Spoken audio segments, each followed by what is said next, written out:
"I have arrived here to meet my end," Anne Boleyn stated on the dawn of May 19, 1536.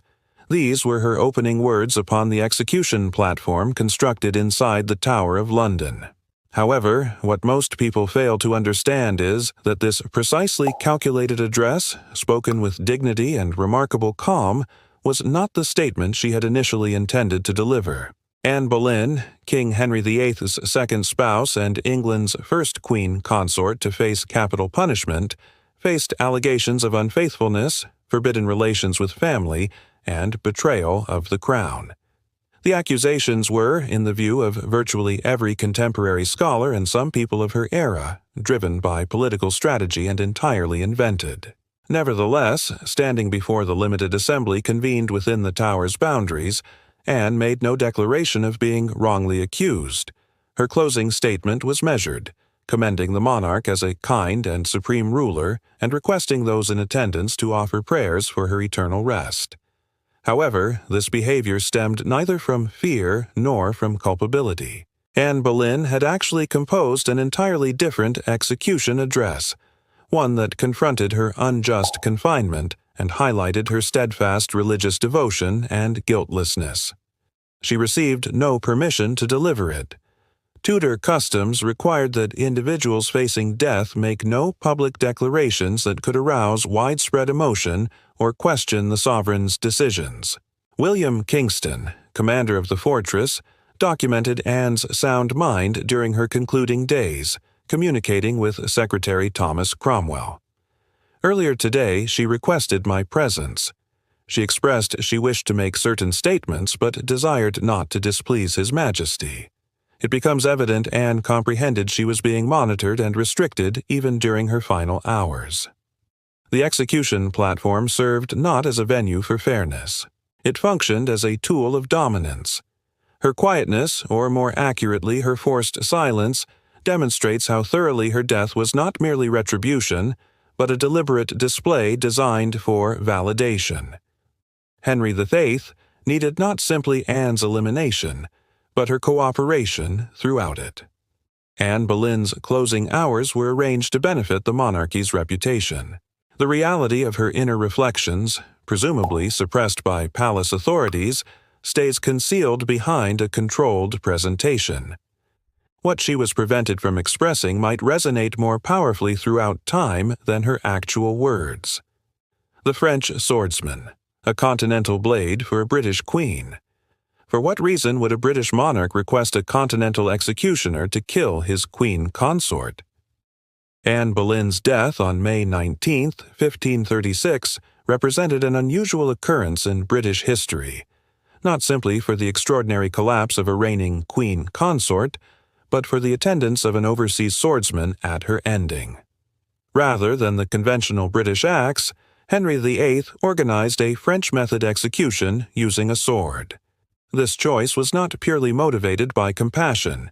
It carried symbolism, was deliberate, and profoundly strategic. The swordsman, whose identity remains unrecorded in formal papers but is frequently named in references as Jean Rambaud, was brought from Calais, at that time under British authority. He had a reputation as an expert swordsman educated in the rapid, accurate technique of beheading by sword, a technique employed in France for aristocratic executions. Henry VIII's decision to transport him to London was remarkable.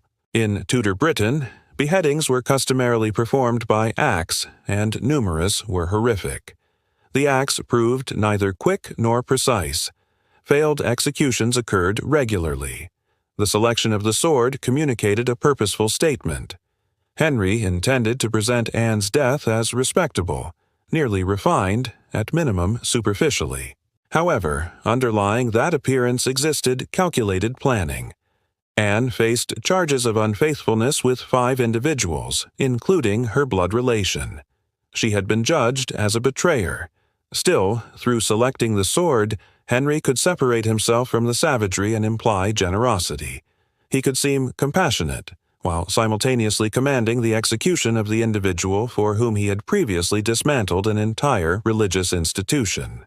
Period testimonies indicate Anne knew of the uncommon preparations.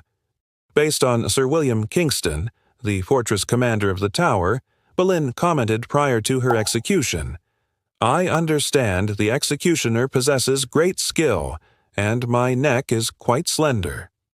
Her statement, marked with dark wit, demonstrates her sharp recognition of the theater unfolding around her. It is additionally documented that upon kneeling at the execution platform, she glanced around anxiously and inquired, "Must I recite my prayers presently?" Possibly uncertain regarding when the ultimate strike would descend. The swordsman personally received generous payment.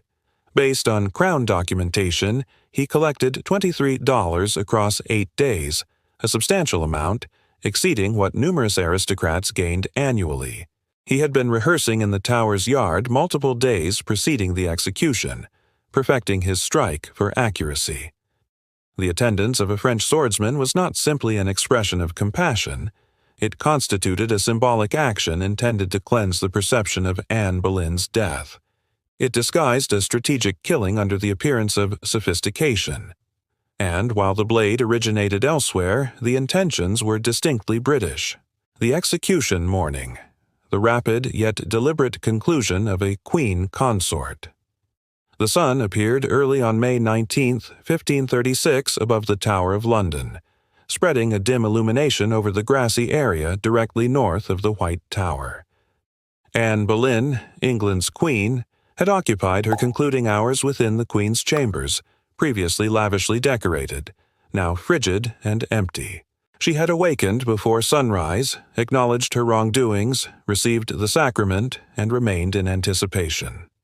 The execution had experienced postponement once previously.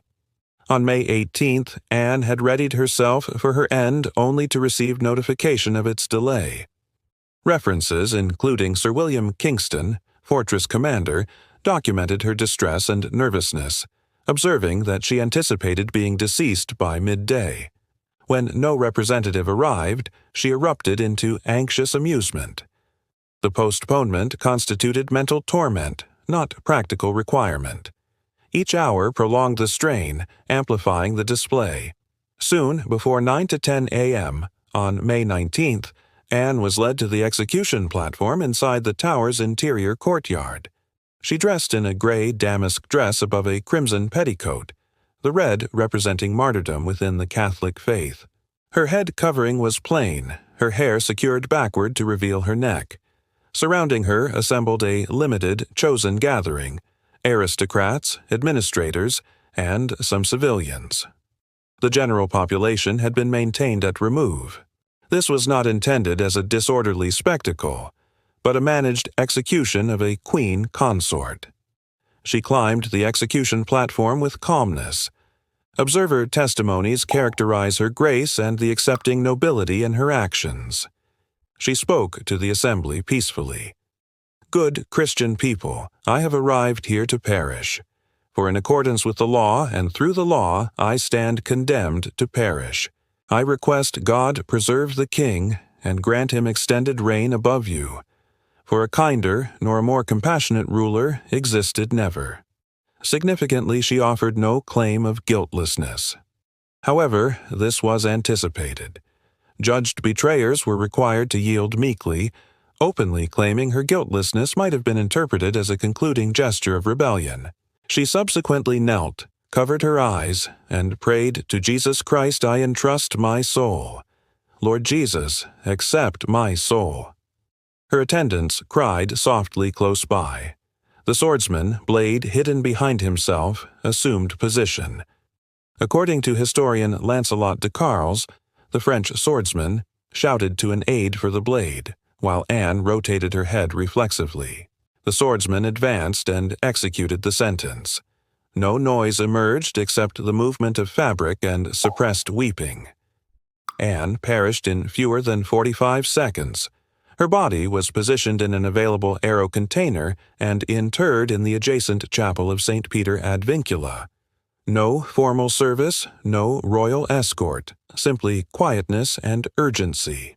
Her execution was conducted with frightening accuracy, not as an expression of fairness, but as a strategic ceremony. Every single element of the morning was controlled, scheduled, and arranged for impact. The Queen's conclusion was quick, but never compassionate. It was strategic. Anne Boleyn's execution was beyond a monarchical catastrophe. It exposed how terror sharpens authority's weapon. Through eliminating one existence, Henry VIII restructured the crown and demonstrated that even thrones break when desire surpasses moral judgment. Historical record cautions that no position ensures clemency when governance requires offering. Until today, her destiny serves as reminder that the boundary between triumph and destruction can be cut in one motion. Does her tranquil submission demonstrate internal virtue or strategic obligation? Share below with your perspective. As observers recorded, she murmured, "To Jesus Christ I entrust my soul. Lord Jesus, accept my soul."